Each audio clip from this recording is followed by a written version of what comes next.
Hello students, today I start your first paper BA third year named History of English Literature.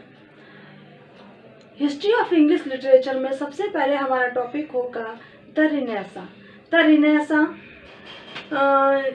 Is a movement, मतलब ये major movements में एक है। कई आंदोलन रहे हैं, मुख्य आंदोलन, उनमें से मूवमेंट एक रहा है द रिनेसा। रिनेसा क्या है, क्या इसका मीनिंग है, ये हम देखते हैं। The term renaissance means the revival of learning. जो ये शब्द रिनेसा है, इसका अर्थ क्या होता है, सबसे पहले ये जानिए। द रिवाइवल ऑफ लर्निंग मतलब ज्ञान का पुनर्आगमन, है ना। जैसे किसी भी ज्ञान, लर्निंग का दोबारा से आना, उसका आगमन। रिबर्थ माने पुनर्जन्म और रिअवेकनिंग माने पुनर्जागरण। मतलब कोई भी चीज़ जो पहले एकदम से बंद हो गई, जिस मतलब वो फिर उसको एकदम से कई सालों बाद फिर से उसको जब स्टार्ट किया गया तो उसको क्या बोलेंगे, जैसे कि उसका दोबारा से जन्म हुआ है तो पुनरागमन हुआ है। तो उसी तरीके से रिनेसा जो है उसका मतलब ही है कि the revival of learning, rebirth और रिअवेकनिंग। ठीक है, ये तीनों का एक ही अर्थ है। This period is also known as the Elizabethan age और द एज ऑफ शेक्सपियर। इस पीरियड को, ये जो रिनेसा पीरियड है, इस पीरियड को किस नाम से जाना गया है, age of Shakespeare and the Elizabethan age. Elizabethan age को द एज ऑफ शेक्सपियर भी कहा था। क्यों? क्योंकि एलिजाबेथ एज जो है वो 1603 में इसका एंड हुआ था। उसके बीच में जितने भी ये स्टार्ट हुए तो एज ऑफ जो 1564 में हमारे शेक्सपियर का जन्म हुआ था। तो ये जो है इन्हीं के एलिजाबेथन युग के ही हैं, इसलिए इन दोनों को एलिजाबेथन एज और द एज ऑफ शेक्सपियर इस पीरियड को कहा जाता है। इसी पीरियड में द रिनेसा पीरियड भी स्टार्ट हुआ। तो ये कहाँ पे स्टार्ट हुआ? It began in Italy. इसकी शुरुआत कहाँ हुई रिनेसा पीरियड की? इटली में। In the 14th century. कौन सी सेंचुरी में? 14th सेंचुरी में। And in the 15th and the 16th century it spread over western Europe। ये 15वीं और 16वीं शताब्दी में कहाँ कहाँ फैला? वेस्टर्न यूरोप में एंड इंग्लैंड में। ये मतलब 15वीं और 16वीं शताब्दी में यूरोप में भी फैला और इंग्लैंड में भी फैला। The renaissance came to England. Renaissance जो वर्ड है, जो आंदोलन है, जो मूवमेंट है, वो इंग्लैंड आया with the first of the Tudor Kings. जो उनका शासनकाल रहा है ट्यूडर किंग्स का, तो उनके राज्य में सबसे पहली बार इंग्लैंड में आया। एंड हेनरी सेवेंथ के राज्य में। And in the next century spread its influence over all aspects of culture. And in the next, और जो अगली शताब्दी सेंचुरी है उसमें भी फैला है, इसका महत्व फैला है ओवरऑल एस्पेक्ट्स ऑफ कल्चर। किन किन क्षेत्रों में? कल्चर माने संस्कृति, scholarship, literature, science, art, architecture and music. ये जितने भी एस्पेक्ट्स हैं इनमें इनका इसका इन्फ्लुएंस मतलब जो है स्प्रेड हुआ है। The essence of this movement, इस मूवमेंट का जो महत्व है, बट दैट क्या है, मैन डिस्कवर्ड हिमसेल्फ। इसमें आदमी क्या करता है, वो स्वयं की उसने खोज की है। एंड इन द यूनिवर्स, और किसमें, इस पूरे ब्रह्मांड में उसने अपनी ही खोज की है। And that man so long blinded. जैसे कैसे खोज की है? जैसे कि कोई व्यक्ति अपने बारे में कुछ नहीं जानता है, फिर एकदम से मतलब उसको ज्ञान हुआ कि हाँ मेरे अंदर भी कोई क्वालिटी है ना। That man so long blinded, जैसे कि कोई व्यक्ति है जो लंबे समय से अंधा था, had suddenly opened his eyes and see. अचानक ही उसने अपनी आंखें खोली और वो देखने लगा। इसका क्या मतलब हुआ? इसका इस मूवमेंट से मतलब है कि पहले जो चीज़ें हमारे उसमें लिटरेचर में नहीं थी, है ना, डंप हो गई थी एकदम से, तो उसमें रिनेसा पीरियड में वो सारी चीज़ों का दोबारा से पुनर्जन्म हुआ, पुनर्जागरण हुआ और वो चीज़ें फिर से शुरू हुई। तो किन किन एस्पेक्ट्स में? कल्चर में, संस्कृति में, scholarship, literature, science, art, architecture and music, इन सब में। तो ये आपका जो है रिनेसा वर्ड का जो है मीनिंग है। और ये इसका मीनिंग और इसमें कि कहाँ कहाँ फैला, कैसे फैला, कौन सी ये सेंचुरी में आया और इस पीरियड को क्या क्या कहा जाता है, age of Shakespeare, Elizabethan age, और ये कहाँ से शुरू हुआ। तो ये सब आप लोग नोट कर लीजिए, ये बहुत इम्पॉर्टेंट चैप्टर है। Tell about its characteristics. The chief characteristic of the Renaissance was its emphasis on humanism. जो मुख्य विशेषता है रेनेसा की वो क्या है? मानवतावाद, मानवतावाद पर प्रभाव डालना। ठीक है। ह्यूमनिज्म मीन्स क्या? ह्यूमनिज्म का अर्थ होता है man's concern with himself, man का जो है अपने ऊपर ध्यान देना, स्वयं पर ध्यान देना। एज एन ऑब्जेक्ट, एक कर्म के रूप में, मतलब हर आदमी का अपने ऊपर भी ध्यान देना एक कर्म होता है। ऑफ कंटेम्पलेशन माने चिंतन में, चिंतन अपने ऊपर सोचिए। Came to be known as humanism, इस तरह से जो चिंतन करता है अपने लिए तो उसको हम ह्यूमनिज्म कहते हैं। इट वाज, ये क्या है? Man discovery of himself, man की जो है, जो आदमी है वो स्वयं की खोज करता है, मतलब स्वयं अपने अंदर देखता है कि उसके अंदर क्या क्वालिटी है, वो क्या कर सकता है। वो एक पोम में क्या, मतलब कोई जो वो राइटिंग जो जो वो लिख रहा है तो उस पर वो क्या नया डाल सकता है, क्या कर सकता है, क्या डिस्कवर करा है उसने। ठीक है। तो मैन जो है वो स्वयं पर खोज करता है, इसको हम ह्यूमनिज्म कहते हैं। नंबर 2 है इरास्मू की है the praise of folly, and Sir Thomas More की है जो यूटोपिया, जो इनके वर्क्स हैं। ये इरास्मू की है प्रेज ऑफ फॉली और ये सर थॉमस मोर की यूटोपिया है, बहुत ही फेमस है। ये 1516 में पब्लिश हुई थी लैटिन लैंग्वेज में। But remarkable work of renaissance, ये रेनेसा पीरियड की बहुत ही ज़्यादा फेमस वर्क है। नंबर 3 में आता है आपका पेट्रार्क एंड बोकासियो। पेट्रार्क जो जिन्होंने सोनेट को परफेक्ट बनाया था उनको वो Petrarch and Boccaccio were among the earliest of the humanist. ये जो हैं बहुत ही जाने माने, मतलब जल्दी के ह्यूमनिस्ट हैं, मतलब मानवतावादी हैं। And their work marks the dawn of the renaissance, और इनके जो वर्क्स हैं, जो भी इन्होंने वर्क्स लिखी हैं वो रेनेसा पीरियड में रही हैं। इन फोर्थ में इन रेनेसा में the famous collection of songs and sonnets by Wycliffe by Wyatt and Surrey. जो रेनेसा पीरियड में जो भी फेमस कलेक्शन रहा है सॉन्ग्स का और सोनेट्स का वो किसके द्वारा रहा है? Wyatt and Surrey and some others, और भी कुछ लोग हैं, called after the name of its Tottel's miscellany. Number 5 में Chaucer has rightly been called the morning star of renaissance. ये मेन राइटर है, ये पोइट है जो चौसर, जिसका पूरा नाम है जोफ्रे चौसर। ये इनको कहा गया है the morning star of the Renaissance, ये रेनेसा पीरियड के मॉर्निंग स्टार कहे गए हैं। इनको ये उपाधि प्रदान की गई है the morning star of Renaissance.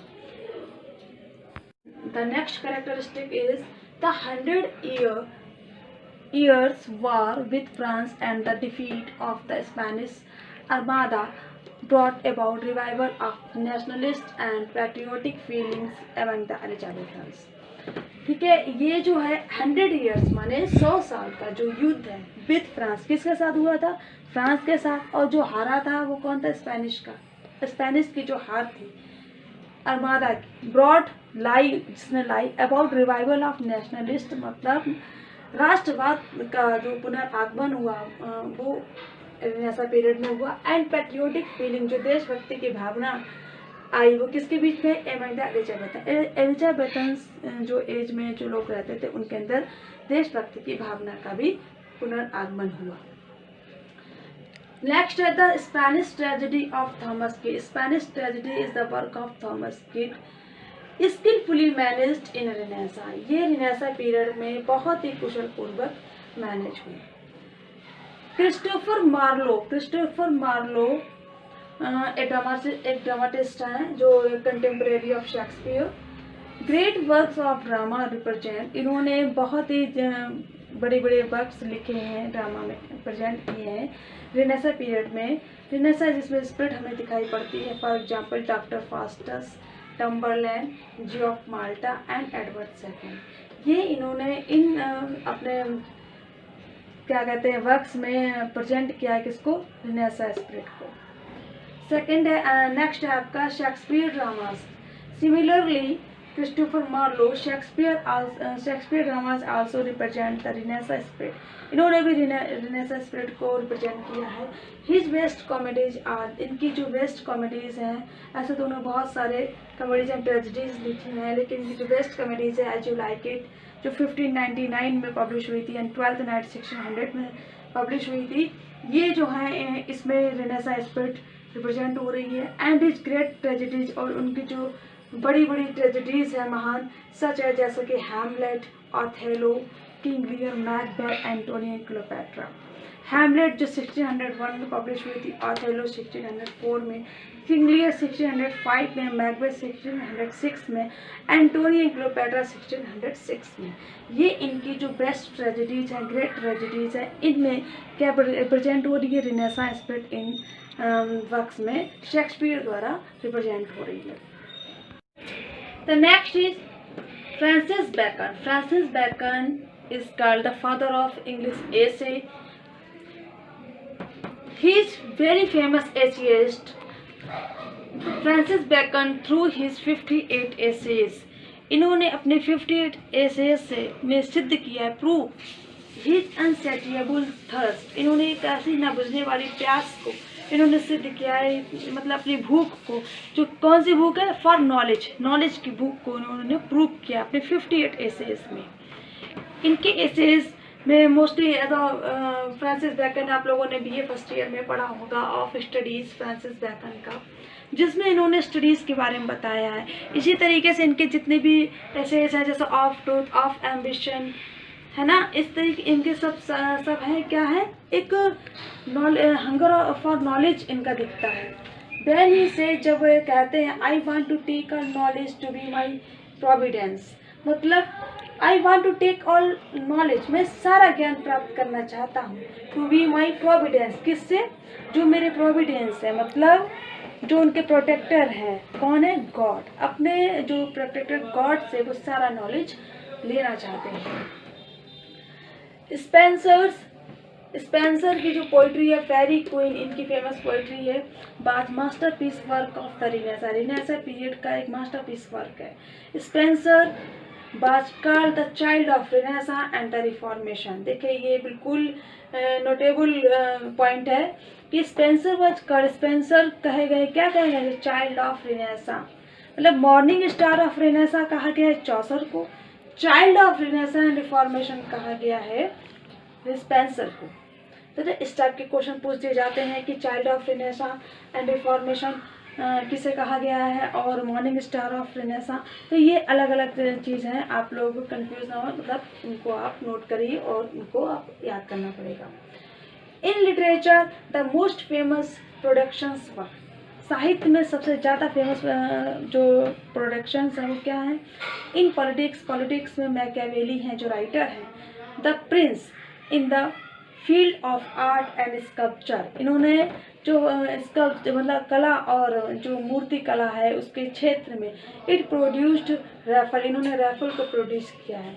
In science में एंड इंजीनियरिंग में लियोनार्डो डा विंसी ने, who was a great engineer, जो बहुत ही ग्रेट इंजीनियर थे, poet, musician and thus a perfect gift of the versatile culture of the age. इस प्रकार से जो ये राइटर्स हैं आपके मैकियावेली, लियोनार्डो डा विंसी, इन लोगों ने बहुत ही ज़्यादा अपना योगदान दिया है किसमें, रिनेसा पीरियड में, एक versatile culture of the age थे। ये लोग परफेक्ट गिफ्ट थे रिनेसा के लिए, जो इन्होंने, जैसा फ्रांसिस बैकन, हमारा क्रिस्टोफर मार्लो, शेक्सपियर, इन लोगों ने रिनेसा पीरियड में बहुत ही अच्छे, मतलब बहुत ही अच्छी वर्क्स में से प्रूव किया है अपने रिनेसा स्पिरिट को।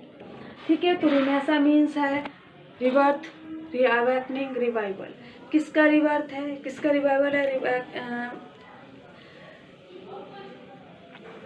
रिवाइवल ऑफ लर्निंग है। तो मतलब किस क्षेत्र में है, साइंस, रिलीजियस, पॉलिटिक्स, मतलब इन सारी चीज़ों में इसका जो है रिबर्थ हुआ है। During the renaissance the most memorable achievement in literature में जो रिनेसा पीरियड में सबसे ज़्यादा जो मेमोरेबल अचीवमेंट है वो है ड्रामा के फील्ड में। ठीक है, one of the results of the humanist जो मानवतावाद की जो टीचिंग्स है उसके जो परिणाम है वो क्या है, स्कूल्स में और यूनिवर्सिटीज़ में। इन्होंने स्कूल और यूनिवर्सिटीज़ में had been a great development, इन्होंने ग्रेट डेवलपमेंट किया है of the study of Latin drama, इन्होंने लैटिन ड्रामा की पढ़ाई में एक बड़ा डेवलपमेंट किया है। About the middle of the 16th century, जो 16वीं शताब्दी के मध्य में जो सम एकेडमिक राइटर्स, कुछ प्रतिष्ठित हमारे राइटर्स हैं, लेखक हैं, इन्होंने बहुत सारे प्रयास किए हैं टू राइट ओरिजिनल प्लेस, जिन्होंने इंग्लिश में ओरिजिनल प्लेस लिखने में बहुत सारे प्रयास किए हैं। The important plays of this period are Nicholas Udall's, Ralph Walter Doister. Nicholas Udall ने जो फर्स्ट इंग्लिश कॉमेडी लिखी है वो निकोलस उदेल ने लिखी है in literature. Ralph Walter Doister, it is the first English comedy. John Still's Gammer Gurton's needle, it is the second English comedy. ये दोनों क्या हैं, कॉमेडीज़ हैं। एंड थॉमस सैकविले, और थॉमस सैकविले की ये बेस्ट ट्रेजेडी है, द फर्स्ट ट्रेजेडी है जिसको हम बोलते हैं गार्बोडो और या Ferrex and Porrex. The first two being comedies and the last one है ट्रेजेडी। ये हैं दो पहले वाली आपके कॉमेडी हैं, लास्ट की ट्रेजेडी हैं। इस तरीके से जो है ड्रामा के फील्ड में रेनेसां पीरियड में सबसे बड़ा अचीवमेंट प्राप्त हुआ है। Thank you.